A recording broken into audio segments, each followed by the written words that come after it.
All right, wheel gun. Here we go. Here's what happens. If you pull the hammer back, listen.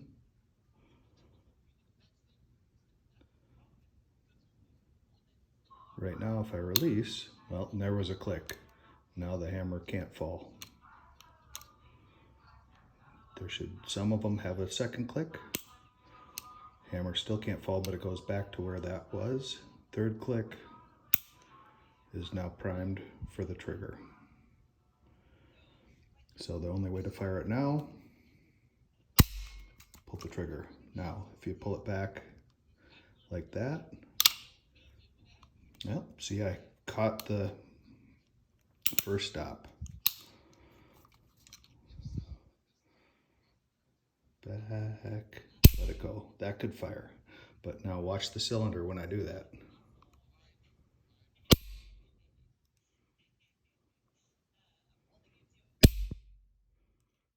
Doesn't really set right. So when you pull it back,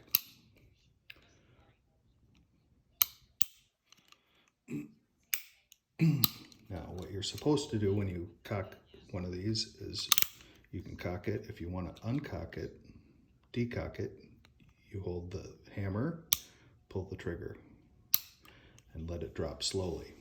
That's the way it should happen.